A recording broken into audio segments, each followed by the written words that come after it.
जब भी हम किसी भी मिरर के सामने खड़े रहते हैं बच्चों, तो हम अपने आप को उसमें देख पाते हैं। या कभी भी हमने किसी भी स्ट्रॉ को किसी ग्लास में डाला हो, ठीक है, तो वो हमको टेढ़ा क्यों दिखाई देता है, यानी कि बेंड क्यों दिखाई देता है, उसका रीज़न क्या होता है। तो चलिए आज हम बात करने वाले हैं एक ऐसी चैप्टर की जो सिर्फ एग्जाम के लिए नहीं बल्कि रियल लाइफ के लिए भी बहुत इंपॉर्टेंट है और बहुत मज़ेदार भी है, ठीक है। इसका नाम है लाइट रिफ्रैक्शन एंड रिफ्रैक्शन। एक एक पॉइंट को, एक एक कॉन्सेप्ट को हम अच्छी तरीके से समझेंगे। मैं श्योर करता हूँ कि सारे कॉन्सेप्ट आपको इसी वीडियो में कंफर्म मिल जाएंगे, ठीक है। तो बस आप इस वीडियो को देखिए और फिर आप अपना नोट बनाकर रिविजन करने बैठ जाइए, ठीक है। शुरू करते हैं। देखो, सबसे पहले हम बात करेंगे बेसिक्स की, ठीक है। लाइट क्या होता है? देखो, लाइट एक फॉर्म ऑफ एनर्जी है जो कि ऑब्जेक्ट को विजिबल बनाती है। उसके बाद light travels in a straight line. Then light के बिना हम किसी भी ऑब्जेक्ट को देख ही नहीं सकते, क्योंकि ऑब्जेक्ट से रिफ्लेक्ट होकर ही लाइट हमारी आंखों तक आती है, तब हम उस ऑब्जेक्ट को देख पाते हैं, ठीक है। Types of light sources. Light sources दो होते हैं। सबसे पहले आता है ल्यूमिनस ऑब्जेक्ट्स, यानी जो खुद लाइट में इमिट करते हैं, जैसे कि बल्ब, सन, ठीक है। उसके बाद नॉन ल्यूमिनस ऑब्जेक्ट जो खुद लाइट नहीं देते, जैसे कि टेबल, बुक, है ना, ये विजिबल होते हैं बस। देन हम समझते हैं रिफ्लेक्शन ऑफ लाइट क्या होता है। देखो, जब लाइट किसी पॉलिश्ड सरफेस जैसे कि मिरर से टकराकर वापस आती है तो इस प्रोसेस को बोलते हैं रिफ्लेक्शन ऑफ लाइट। अब इसके कुछ लॉ होते हैं, इसको समझते हैं। लॉ ऑफ रिफ्लेक्शन क्या समझो। देखो, इसमें पहले होता है इंसिडेंट रे, रिफ्लेक्टेड रे एंड नॉर्मल। तीनों एक ही प्लेन में होते हैं, ठीक है। Angle of incidence I is equal angle of reflection R, ठीक है।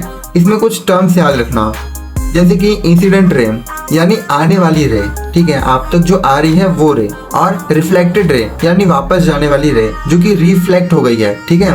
फिर आता है नॉर्मल, जो कि एक इमेजिनरी लाइन जो मिरर से 90 डिग्री पर होती है। फिर एंगल ऑफ इंसिडेंस यानी angle between incident ray and normal रे, ठीक है।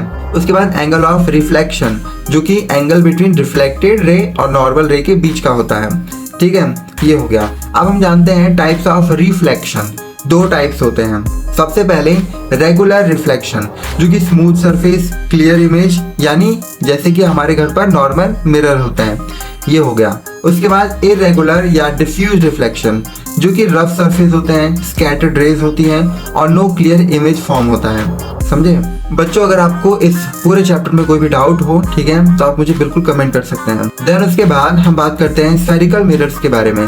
इसमें दो टाइप्स होते हैं। सबसे पहले आता है कॉनकेव मिरर, जो कि हम कन्वर्जिंग बोलते हैं जिसको।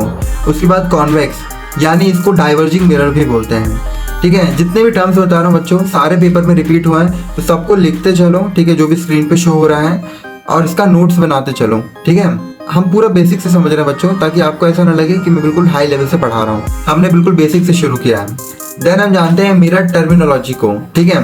तो सबसे पहले आता है पोल, जिसको हम P से शो करते हैं। सेंटर ऑफ कर्वेचर, जिसको हम C से शो करते हैं। रेडियस ऑफ कर्वेचर R है, और प्रिंसिपल एक्सिस फोकस, इसको हम F से शो करते हैं। फोकल लेंथ को स्मॉल f से शो करते हैं, ठीक है। ये सारी टर्मिनोलॉजी आपको जब भी आप रे डायग्राम बनाते हो तब आपको वहाँ पे यूज होगी। अब हम बात करते हैं image formation by concave mirror, यानी कि रे डायग्राम। अब इसको एक्सप्लेन करते हैं। देखो, सबसे पहले हम दो बॉक्स बना लेते हैं, ठीक है, ताकि आप अच्छे से अपना डायग्राम यानी रे डायग्राम पेपर पे बना सको। मैं इन्फॉर्मेशन पूरी दे देता हूँ। देखो, जो ऑब्जेक्ट पोजीशन है और इमेज कैरेक्टरिस्टिक्स है, वहां पर आप देखते चलो। ऑब्जेक्ट पोजीशन में ऑब्जेक्ट रखा है एट इन्फिनिटी। इमेज कैरेक्टरिस्टिक्स में point image at focus and inverted है। फिर बियॉन्ड C है, यानी बिटवीन F एंड C होगा। रियल इन्वर्टेड डिमोनाइज्ड इमेज फॉर्म होगा। फिर ये पॉइंट C पर रखा है, ठीक है, और ये एट C रियल इन्वर्टेड और सेम साइज होगा। फिर बिटवीन C एंड F रखा हुआ है, ठीक है, तो यानी बियॉन्ड C और real inverted and large image form होगी, ठीक है। अगर एट F पर रखा हो तो ये इन्फिनिटी शो करेगी, ठीक है। उसके बाद अगर बिटवीन F और P रखा जाए तो वहाँ पे वर्चुअल, इरेक्ट और एनलार्ज इमेज फॉर्म होगी, जो कि यूज होती है मेकअप मिरर्स में, ठीक है।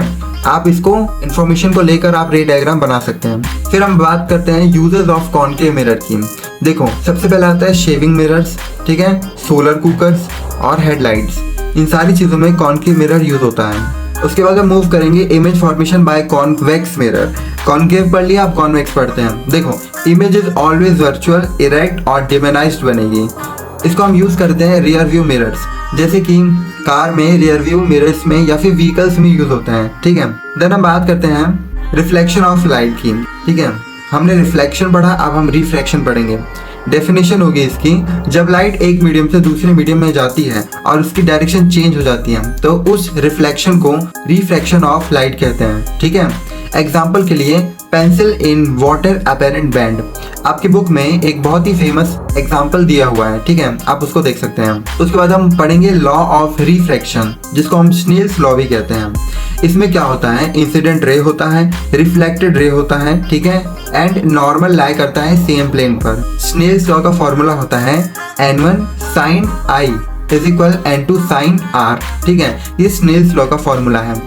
उसके बाद कुछ इंपॉर्टेंट टर्म्स जानो। देखो, incident ray, reflected ray, angle of incidence I, angle of reflection R, reflective index N, ability of medium to bend light. ठीक है, ये जितने भी टर्म्स हैं आपको अभी समझ नहीं आएंगे, पर जब आप रे डायग्राम बनाओगे तब आपको ये सारी चीज वहां पर यूज होगी। Reflection index N is equal speed of light in vacuum, speed in medium. ठीक है, ये याद रखना। उसके बाद समझो इफेक्ट ऑफ रिफ्लेक्शन। अब देखो, कुछ इफेक्ट पड़ते हैं रिफ्रैक्शन के, यानी कि जब हम पेंसिल को किसी भी वाटर में डालते हैं, यानी वाटर के टब में डालेंगे और इसको हम दूर जाके ऑब्जर्व करेंगे तो हमको पेंसिल आधी बेंड दिखती है। ये रिफ्लेक्शन की वजह से होता है। उसके बाद coin in water looks raised. ठीक है, वो ऊपर आता हुआ दिखता है। स्टार्स अपेयरिंग ट्विंकलिंग, ठीक है, वो चमकते हुए दिखते हैं हमको स्टार्स। ये सब कुछ रिफ्रैक्शन की वजह से हो रहा है। और जो सन होता है वो विजिबल होता है एक्चुअल सनराइज से पहले ही। ठीक है, ये सारी चीज रिफ्रैक्शन की वजह से हो रही है। नेक्स्ट हम बात करते हैं बच्चों लेंसेज की। बच्चों, जो लेंस का टॉपिक है वो हमारे नेक्स्ट चैप्टर यानी चैप्टर 11 में ज्यादा डिटेली बताया गया है। ठीक है, तो हम इस चैप्टर में सिर्फ लाइट इंट्रोडक्शन इसका समझेंगे, पर इतना समझ जाएंगे कि लेंस होता क्या है। देखो, लेंस कॉजेज रिफ्रैक्शन, समझे, लेंसेज की वजह से रिफ्रैक्शन होता है। दो टाइप के लेंस होते हैं। पहला आता है कॉन्वेक्स लेंस जो कि कन्वर्जिंग कहलाता है, और कॉनकेव डाइवर्जिंग कहलाता है। ठीक है, lenses form image based on object distance. ठीक है, आपने बहुत सारे लोगों को देखा होगा कि उनको चश्मे लगे हैं। ठीक है, तो उनमें भी कॉनकेव या कॉन्वेक्स मतलब उनकी नीड के हिसाब से लेंसेज लगे होते हैं। ठीक है, किसी को दूरी के लिए लगा रहता है, किसी को पास के लिए, तो वहां पर इन्हीं लेंसों का यूज किया जाता है। अब हम कुछ इंपॉर्टेंट फॉर्मूलेस के बारे में बात करते हैं। सबसे पहले आता है मिरर फॉर्मूला, जिसको हम लिखते हैं 1/f is equal 1/v plus 1/u। बहुत इंपॉर्टेंट मिरर फॉर्मूला है। ठीक है, इसको आप बिल्कुल याद रखेंगे। देन हम बात करते हैं मैग्निफिकेशन फॉर्मूले की, जिसको हम स्मॉल m से डिनोट करते हैं। इसका फॉर्मूला होता है m is equal h'/h is equal -v/u, जहाँ पर h' जो होता है वो इमेज की हाइट होती है, h जो होता है ऑब्जेक्ट की हाइट होती है, और v होता है इमेज डिस्टेंस, और u होता है ऑब्जेक्ट डिस्टेंस। ठीक है, बोर्ड एग्जाम के लिए मोस्ट इंपॉर्टेंट टिप्स। देखो, always draw neat and clean रे डायग्राम। ठीक है, जितने भी मिरर फॉर्मूले हैं, मिरर पोजीशन है, सबको आपको अच्छे से याद करना है।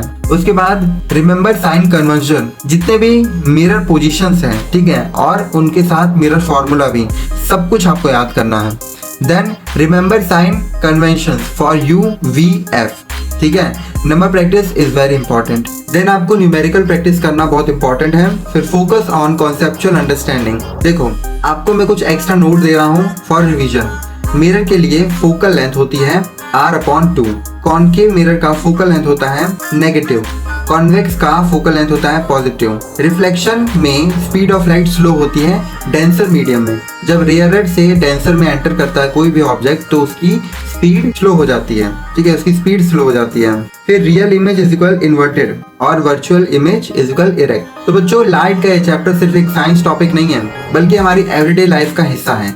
यानी शेविंग मिरर, कार का रियर व्यू मिरर या एक ग्लास का पानी, सब में रिफ्लेक्शन या रिफ्रैक्शन का मैजिक छुपा है। अगर आपको ये एक्सप्लेनेशन पसंद आई हो तो कमेंट जरूर करिए, और अगर कोई टॉपिक और चाहिए तो लिखना ना भूलें। ठीक है, मैं मिलता हूँ आपसे अगले वीडियो में। तब तक के लिए द टोटल एनसीईआरटी को सब्सक्राइब करना मत भूलना, और इस वीडियो को ज्यादा से ज्यादा शेयर करना। लाइक करके कमेंट में जरूर बताना कि आपको ये वीडियो कैसी लगी। ठीक है, और अगर आपको कोई डाउट हो तो वो भी आप मुझे बता सकते हैं। मैं मिलता हूँ अगले वीडियो में, तब तक के लिए इस चैनल पर बने रहिए।